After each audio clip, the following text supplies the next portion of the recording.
Friends इनकी நம்ம சேனல்ல ஒரு யூஸ்ஃபுல்லான வீடியோ பத்தி பார்க்கலாம். இன்னைக்கு நம்ம சேனல்ல பார்க்க போற வீடியோஸ் என்ன அப்படினு பாத்தீங்கன்னா UTS மொபைல் அப்ளிகேஷன் மூலமா நம்மளோட ट्रेन टिकेट अदावदु मंथली पास அப்படினு சொல்றேன். मंथली ट्रेन टिकेट வந்துட்டு எப்படி நம்ம UTS மொபைல் அப்ளிகேஷன் மூலமா வந்துட்டு புக் பண்றது அப்படிங்கற டீடைல பத்தி தான் இந்த வீடியோல பார்க்க போறோம். இதுக்கு முந்தின வீடியோல வந்து பாத்தீங்க அப்படினா லோக்கல் ट्रेन टिकेट வந்து எப்படி நம்ம UTS மொபைல் அப்ளிகேஷன் மூலமா புக் பண்றது அப்படிங்கற வீடியோ வந்து அப்லோட் பண்ணிருந்தோம். அந்த வீடியோவோட லிங்க் வந்து பாத்தீங்க அப்படினா இந்த வீடியோக்கு கீழ இருக்கிற டிஸ்கிரிப்ஷன்ல கொடுத்திருக்கேன். அதல போய் நீங்க செக் பண்ணிக்கோங்க.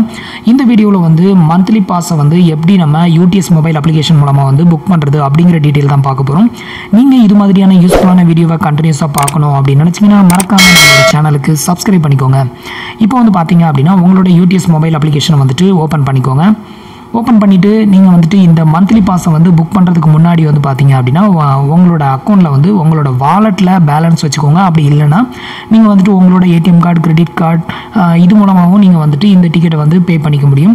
இப்போ நான் வந்து ஆல்ரெடி என் வாலெட்ல நான் வந்து ரீசார்ஜ் பண்ணி வச்சிருக்கேன். நீங்க வாலெட்டை வச்சும் நீங்க வந்து புக் பண்ணிக்கலாம் இல்ல வந்து ரீசார்ஜும் பண்ணிக்கலாம் அந்த டைம்ல. இல்ல அந்த டைம்ல வந்துட்டு நீங்க ATM கார்டு டெபிட் கார்டை கொடுத்து நீங்க வந்து இந்த டிக்கெட் வந்து புக் பண்ணிக்கலாம். இப்போ எப்படி புக் பண்றது அப்படினு பார்க்கலாம். இப்போ வந்து பாத்தீங்கன்னா உங்களோட அப்ளிகேஷன் ஓபன் பண்ணதும் இது மாதிரி தான் வந்து பேஜ் வந்து டிஸ்ப்ளே ஆகும். இப்போ ஃபர்ஸ்ட் ஆப்ஷன் வந்து பாத்தீங்க அப்படினா உங்களுக்கு புக்கிங் டிக்கெட் அப்படினு இருக்கும். இந்த ஆப்ஷனை வந்துட்டு நீங்க செலக்ட் பண்ணிக்கோங்க.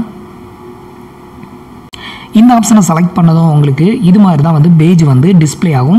இதுல வந்து நார்மல் டிக்கெட் வந்து கொடுத்திருப்பாங்க. நார்மல் டிக்கெட் தான் இதுக்கு முன்னாடி நான் வந்து எப்படி புக் பண்றதுன்னு அப்லோட் பண்ணியிருந்தேன். நெக்ஸ்ட் வந்து பாத்தீங்க அப்படினா இந்த அப்ளிகேஷன்ல ஒரு சின்ன டிராபேக் ஒன்னு இருக்குது. அதாவது நீங்க நார்மல் டிக்கெட் புக் பண்ணும்போது 120 மீட்டர் டிஸ்டன்ஸ்ல அதாவது உங்களோட ரயில்வே ஸ்டேஷன் நீங்க எந்த ரயில்வே ஸ்டேஷன்ல வந்து டிக்கெட் புக் பண்ண நினைச்சாலும் அந்த ரயில்வே ஸ்டேஷனுக்கு பக்கத்துல ஒரு 120 மீட்டருக்கு உள்ள வந்துட்டீங்க அப்படினாலே உங்களுக்கு வந்து ட்ரெயின் டிக்கெட்டை புக் பண்ண முடியாது. அது மாதிரி இருக்கிறவங்க வந்துட்டு QR புக்கிங் அப்படிங்கற இந்த ஆப்ஷனை யூஸ் பண்ணி நீங்க வந்து புக் பண்ணிக்கலாம். ரயில்வே ஸ்டேஷனுக்கு உள்ள வந்துட்டீங்க அப்படினா ஆன் தி ட்ரெயின்ல நீங்க போயிட்டு இருக்கும்போது புக்கிங் ஆகாது. அதுதான் இந்த அப்ளிகேஷனோட ஒரு பெரிய டிராபேக். இப்போ வந்துட்டு எப்படி நம்ம मंथली பாஸ் வந்து புக் பண்றது அப்படினு பார்க்கலாம். இதுக்கு வந்து பாத்தீங்க அப்படினா உங்களுக்கு சீசன் டிக்கெட் அப்படினு ஒரு ஆப்ஷன் கொடுத்திருப்பாங்க. இந்த ஆப்ஷனை வந்துட்டு நீங்க கிளிக் பண்ணிக்கோங்க. இந்த ஆப்ஷனை கிளிக் பண்ணதும் வந்து பாத்தீங்க அப்படினா ஃபர்ஸ்ட் ஆப்ஷன் வந்து பாத்தீங்கன்னா புக் அண்ட் டிராவல் பேப்பர்லெஸ் அப்படினு கொடுத்திருப்பாங்க. இந்த ஆப்ஷனை தான் நீங்க வந்து கிளிக் பண்ணனும். இப்போ வந்து பாத்தீங்க அப்படினா அதை கிளிக் பண்ணதும் அடுத்து உங்களுக்கு இது மாதிரி ரெண்டு ஆப்ஷன்ஸ் வந்து ஓபன் ஆகும். ஃபர்ஸ்ட் ஆப்ஷன் பாத்தீங்க அப்படினா இஷ்யூஸ் டிக்கெட் அப்படினு இருக்கும். செகண்ட் ஆப்ஷன் பாத்தீங்கன்னா ரினியூவல். இப்போ நம்ம வந்து புதுசா டிக்கெட் புக் பண்ண போறோம். சோ அதனால நீங்க வந்து ஃபர்ஸ்ட் ஆப்ஷனை வந்துட்டு செலக்ட் பண்ணிக்கோங்க. ஃபர்ஸ்ட் ஆப்ஷனை செலக்ட் பண்ணதும் உங்களோட ஃப்ரம் ஸ்டேஷனையும் டு ஸ்டேஷனையும் வந்து செலக்ட் பண்ண சொல்லும். இப்போ நான் வந்து என்னோட ஃப்ரம் ஸ்டேஷனை வந்துட்டு செலக்ட் பண்ணிக்கிறேன். இப்போ வந்து பாத்தீங்க அப்படினா எக்ஸாம்பிளுக்கு நான் வந்து வேளச்சேரியை வந்துட்டு நான் செலக்ட் பண்ணிருக்கேன். டு ஸ்டேஷன் வந்து சென்னை பீச் வந்து நான் செலக்ட் பண்றேன். இப்போ வந்து பாத்தீங்க அப்படினா வேளச்சேரியில இருந்து சென்னை பீச் வரைக்கும் வந்து நான் मंथली பாஸ் வந்து நான் புக் பண்ண போறேன். இது ரெண்டும் செட் பண்ணிட்டு டன் கொடுத்துருங்க. டன் கொடுத்ததும் வந்து பாத்தீங்க அப்படினா நெக்ஸ்ட் உங்களுக்கு இது மாதிரி தான் வந்து பேஜ் வந்து ஓபன் ஆகும். இந்த பேஜ்ல வந்து பாத்தீங்க அப்படினா ஆர்டினரி அதாவது செகண்ட் கிளாஸ்ல வந்துட்டு செலக்ட் பண்ணியிருக்கோம். நெக்ஸ்ட் வந்து பாத்தீங்கன்னா இதுல வந்து டியூரேஷன் வந்து மந்த் வந்து நான் செலக்ட் பண்ணியிருக்கேன். நீங்கள் வந்துட்டு எவ்வளோ டைமிங்க்கு எவ்வளோ டியூரேஷனுக்கு நீங்கள் வந்துட்டு இந்த டிக்கெட் வந்து புக் பண்ண போகிறீங்களோ அதை செலக்ட் பண்ணிக்கோங்க. எக்ஸாம்பிளுக்கு நான் இப்போ வந்து மந்த்னா 1 மந்த்துக்கு நீங்கள் புக் பண்ணிக்கலாம். இல்லை குவார்ட்டர்னா குவார்ட்டர் புக் பண்ணிக்கலாம். இல்லை ஹாஃப் இயருங்கிறதையும் புக் பண்ணிக்கலாம். இல்லை நீங்கள் 1 இயருக்கும் சேர்த்து கூட நீங்கள் வந்துட்டு இந்த டிக்கெட் வந்து புக் பண்ணிக்கலாம். இப்போ இதில் நான் வந்து 1 மந்த்துக்கு வந்துட்டு நான் செலக்ட் பண்ணியிருக்கேன். நெக்ஸ்ட் வந்து பாத்தீங்க அப்படினா நீங்க வந்து உங்களோட நேம் வந்து கரெக்ட்டா என்டர் பண்ணிக்கோங்க. ஜெண்டர் வந்து செலக்ட் பண்ணிக்கோங்க. ஒருவேளை செலக்ட் மாத்தி செலக்ட் ஆயிருந்ததுனா செலக்ட் பண்ணிக்கோங்க கரெக்ட்டா. நெக்ஸ்ட் வந்து உங்களோட ஐடி ப்ரூஃப் வந்து பாத்தீங்க அப்படினா நான் வந்து என்னோட PAN நம்பர் வந்து கொடுத்திருக்கேன். சோ என்னோட PAN கார்டு வந்து மேலே வந்து செலக்ட் பண்ணிருக்கேன். இதுல நீங்க PAN நம்பர் என்ன ஐடி வந்து கொடுக்க போறீங்களோ அதை வந்து கொடுத்துக்கோங்க. நீங்க ஆல்ரெடி ரெஜிஸ்டர் பண்ணும்போது PAN நம்பர் கொடுத்துட்டீங்க அப்படினா அந்த ஐடி ப்ரூஃப் இதுல ஆட்டோமேட்டிக்கா வந்து உங்களுக்கு ப்ளேஸ் ஆயிரும். நெக்ஸ்ட் வந்து பாத்தீங்க அப்படினா பேமெண்ட்ல வந்து பாத்தீங்கன்னா நான் வாலெட்டை வந்து செலக்ட் பண்ணிருக்கேன். நீங்க வந்துட்டு வாலெட்ல அமௌண்ட் எதுவும் வைக்கல அப்படினா நீங்க வந்து ரீசார்ஜ் பண்ணி அதாவது உங்களோட டெபிட் கார்டோ கிரெடிட் கார்டையோ நீங்க டைரக்ட்டா வந்து செலக்ட் பண்ணிக்கலாம். அதுக்கு வந்து பாத்தீங்க அப்படினா இதுலயே வந்து ஆப்ஷன் கொடுத்திருக்காங்க உங்களுக்கு. நீங்க இத செலக்ட் பண்ணீங்க அப்படினாலே உங்களுக்கு டெபிட் கார்டு மூலமாவோ இல்ல கிரெடிட் கார்டு மூலமாவோ நீங்க வந்து புக் பண்ணிக்க முடியும். இப்போ நான் வந்து வாலெட்ல வந்து பேலன்ஸ் வச்சிருக்கிறதுனால நான் வாலெட்டை வந்து செலக்ட் பண்ணிருக்கேன். நெக்ஸ்ட் வந்து பாத்தீங்க அப்படினா ஃபைனலா அட்ரஸ். இதுல வந்து உங்களோட அட்ரஸ் வந்து நீங்க என்டர் பண்ணனும். நீங்க வந்து இத கிளிக் பண்ணதுமே உங்களோட அட்ரஸ் தான் இதுல வந்து கேக்கும். ஃபர்ஸ்ட் லைன் வந்து கண்டிப்பா என்டர் பண்ணனும். செகண்ட் லைன் வந்து பாத்தீங்க அப்படினா ஆப்ஷனல் தான். நெக்ஸ்ட் உங்களோட சிட்டி டவுன் வந்து செலக்ட் பண்ணிக்கோங்க. ஸ்டேட் உங்களோட பின் கோட் இவ்வளத்தையும் செலக்ட் பண்ணிட்டு நீங்க வந்து டன் அப்படிங்கற இந்த ஆப்ஷன் வந்து செலக்ட் பண்ணிருங்க. இப்போ நான் என்னோட அட்ரஸ் டீட்டெயில் எல்லாமே நான் ஃபில் பண்ணிக்கிறேன். இப்போ வந்து பார்த்தீங்க அப்படின்னா நான் வந்து என்னோட அட்ரஸ் டீட்டெயில் வந்து எல்லாத்தையுமே என்ட்ரு பண்ணியாச்சு. டன் அப்படிங்கிற அந்த ஆப்ஷன் வந்து கிளிக் பண்ணதும் வந்து பார்த்தீங்க அப்படின்னா நெக்ஸ்ட் கீழே வந்து கெட் ஃபேர் அப்படிங்கிற இந்த ஆப்ஷன் வந்து ஓப்பன் ஆயிரும் உங்களுக்கு. இப்போ இந்த ஆப்ஷனை வந்து கிளிக் பண்ணிடுங்க. இந்த ஆப்ஷனை கிளிக் பண்ணதும் வந்து பார்த்தீங்க அப்படின்னா உங்களோட டிக்கெட் பற்றின டீட்டெயில் வந்து இதில் டிஸ்பிளே ஆகும். உங்களோட ஃப்ரம் ஸ்டேஷன், உங்களோட டு ஸ்டேஷன், இது எல்லாத்தையுமே நீங்கள் வந்து செக் பண்ணிக்கோங்க. உங்களோட நேம், உங்களோட ஏஜ், அப்புறம் இதை எல்லாத்தையுமே நீங்கள் வந்து செக் பண்ணிக்கோங்க. நெக்ஸ்ட் உங்களோட டிக்கெட் டைமிங் வந்துட்டு நீங்கள் வந்து இதில் வந்து செக் பண்ணிக்கலாம். அதாவது 18ஆம் தேதி 3ஆவது மாதத்துலேருந்து 17ஆம் தேதி 4ஆவது மாதம் வரைக்கும் இந்த டிக்கெட்டோட வேலிடிட்டி வந்து கொடுத்துருக்குறாங்க. ஸோ இதை எல்லாத்தையுமே நீங்கள் ஓவராலாக இருக்க செக் பண்ணிக்கோங்க. செகண்ட் கிளாஸில் மட்டும்தான் நீங்கள் வந்து ட்ராவல் பண்ண முடியும். நீங்கள் ஃபஸ்ட் கிளாஸ் ட்ராவல் பண்ணணும் அப்படின்னா நீங்கள் வந்து அந்த கிளாஸ் டைப்பை வந்து மாற்றி சூஸ் பண்ணிக்கோங்க. இப்போ நான் வந்து இது எல்லாமே செலக்ட் பண்ணியாச்சு. செலக்ட் பண்ணிவிட்டு புக் டிக்கெட் அப்படிங்கிற அந்த ஆப்ஷன் வந்து கிளிக் பண்ணிக்கிறேன். இப்போ வந்து பார்த்தீங்க அப்படின்னா உங்களோட மொபைல் நம்பர் நீங்கள் வந்து உங்களோட ஐடியை வந்து லாகின் பண்ணணும். இப்போ நான் ஆல்ரெடி என்னோட மொபைல் நம்பர், நெக்ஸ்ட் என்னோட பாஸ்வேர்டு எல்லாமே என்ட்ரு பண்ணி வச்சுருக்கேன். ஸோ லாகின் வந்து நான் கொடுக்குறேன். இப்போ வந்து பார்த்தீங்க அப்படின்னா லாகின் கொடுத்தாச்சு. லாகின் கொடுத்ததும் வந்து மறுபடியும் உங்களுக்கு அதே பேஜ் தான் வந்து ஓப்பன் ஆகும். இப்போ வந்து புக் டிக்கெட் அப்படிங்கிற அந்த ஆப்ஷனை வந்து கிளிக் பண்ணிடுங்க.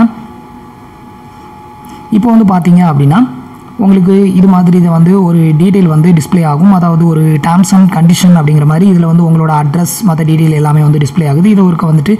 இது ஒரு டிக்ளரேஷன் ஃபார்ம் தான். இந்த ஃபார்ம் வந்துட்டு நீங்கள் ஒரு ரீட் பண்ணிக்கோங்க. இதை வந்து நீங்கள் ஆக்செப்ட் பண்ணணும்.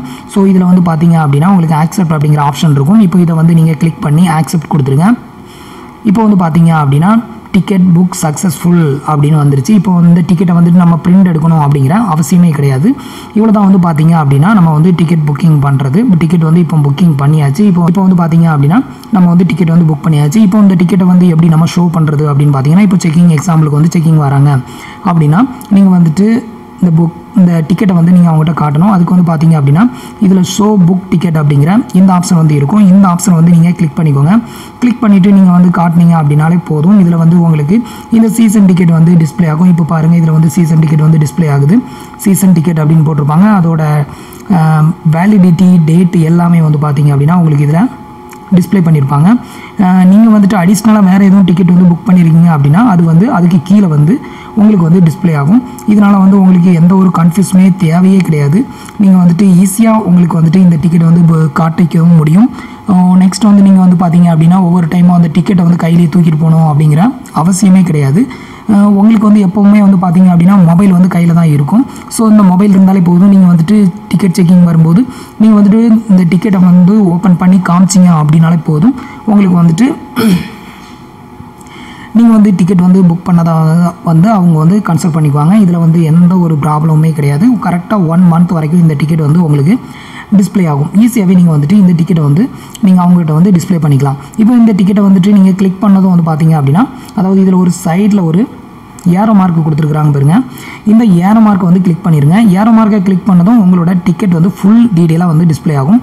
இப்போ வந்து பார்த்தீங்க அப்படின்னா மந்த்லி அப்படிங்கிறது வந்து டிஸ்பிளே ஆகும். உங்களோட மொபைல் நம்பர், உங்களோட நேம் எல்லாமே வந்து டிஸ்பிளே ஆகும். உங்களோட ஐடி ப்ரூஃப் அதுவும் வந்து இதில் வந்து உங்களுக்கு டிஸ்பிளே ஆகும். நெக்ஸ்ட்டு நீங்கள் வந்து என்ன கிளாஸ் டிக்கெட் புக் பண்ணியிருக்கீங்க, எங்கேருந்து எந்த ஏரியா வரைக்கும் நீங்கள் புக் பண்ணியிருக்கீங்க, எல்லா டீட்டெயிலுமே வந்து பார்த்தீங்க அப்படின்னா இதில் வந்து உங்களுக்கு டிஸ்பிளே ஆகும். நெக்ஸ்ட் 1 monthக்கு நீங்கள் இதை வச்சு ட்ராவல் பண்ணிக்கலாம். அதுக்கப்புறம் வந்து பார்த்தீங்க அப்படின்னா டிக்கெட் வந்து நீங்கள் ரினிவல் பண்ணுற ஆப்ஷனில் போயிட்டு ஈஸியாக இதே டிக்கெட்டை வந்து நீங்கள் ரினிவல் பண்ணிக்கலாம். இதில் வந்து புக்கிங் டிக்கெட் அப்படிங்கிறத கிளிக் பண்ணி சீசன் டிக்கெட் அப்படிங்கிறத கிளிக் பண்ணுங்கள். இதில் வந்து பேப்பர்லெஸ் டிக்கெட் அப்படிங்கிறத கொடுத்துட்டு நெக்ஸ்ட் வந்து பார்த்தீங்க அப்படின்னா ரினிவல் டிக்கெட் அப்படின்னு கொடுத்துருப்பாங்க. இது மூலமாக நீங்கள் வந்துட்டு அந்த டிக்கெட் நம்பரை யூஸ் பண்ணி நீங்கள் வந்துட்டு உங்களோட டிக்கெட்டை மறுபடியும் நீங்கள் ரினிவல் பண்ணிக்கலாம். இந்த டிக்கெட்டை வந்துட்டு நீங்கள் புக் பண்ணுறதுனால வந்து பார்த்தீங்க அப்படின்னா உங்களுக்கு வந்து க்யூவில் நிற்கிறத வந்து நீங்கள் அவாய்ட் பண்ணிக்கலாம். நெக்ஸ்ட் ஒவ்வொரு இடத்துக்கும் போகும்போது இந்த பேப்பர் டிக்கெட்டை வந்துட்டு கரெக்டாக நீங்கள் பர்ஸில் வச்சு எடுத்துகிட்டு போகணும் அப்படிங்கிற அவசியமே கிடையாது. உங்களுக்கு பேப்பர் டிக்கெட்டே ஒன்றும் இல்லை. உங்கள் எல்லாமே வந்து உங்கள் மொபைலுக்குள்ளே அடங்கும்போது உங்களோட மொபைல் எப்போவுமே உங்கள் கையில் இருக்கும். அப்படிங்கிறப்போ ரொம்ப ஈஸியாகவும் வந்துட்டு உங்களுக்கு இந்த டிக்கெட்டை வந்து ஷோ பண்ணி காட்டிக்கலாம். நெக்ஸ்ட் வந்து பார்த்தீங்க அப்படின்னா முடிஞ்ச வரைக்கும் இந்த ஸ்க்ரீன்ஷாட் கூட எடுத்து வச்சுக்கிறது ஒரு விதத்தில் சேஃப்னு வந்து சொல்லலாம். ஆனால் டிக்கெட் வந்து மேக்ஸிமம் ஸ்க்ரீன்ஷாட் ஆகாது. நீங்கள் வந்து ஸ்க்ரீன்ஷாட் கூட எடுத்து வைக்கணும் வச்சுக்கோங்க. இமேஜாக வந்து நீங்கள் அவங்களுக்கு வந்து டிஸ்பிளே பண்ணுறதுக்கு கொஞ்சம் ஈஸியாக இருக்கும். ஒவ்வொரு டைமும் நீங்கள் வந்து செக்கிங் வரும்போது நெட் அப்ளை பண்ணுறதுக்கு உங்களுக்கு கொஞ்சம் ரிஸ்க்காக இருந்தது அப்படின்னா ஸ்க்ரீன்ஷாட் எடுத்து வச்சுக்கோங்க. நீங்கள் இமேஜ்லேயே உங்களுக்கு இந்த டிக்கெட்டை வந்துட்டு நீங்கள் ஷோ பண்ணி காட்டிக்கலாம். ஃப்ரெண்ட்ஸ், இந்த வீடியோ உங்களுக்கு ரொம்பவே யூஸ்ஃபுல்லாக இருக்கும் அப்படின்னு நம்புகிறேன். நம்மளோட வீடியோஸ் பிடிச்சிருந்ததுன்னா லைக் பண்ணுங்கள், ஷேர் பண்ணுங்கள், கமெண்ட் பண்ணுங்கள். நம்மளோட வீடியோஸில் ஏதாவது டவுட்ஸ் இருந்ததுன்னா கீழே இருக்கிற கமெண்ட் பாக்ஸில் சொல்லுங்கள். தேங்க்ஸ் ஃபார் வாட்சிங்.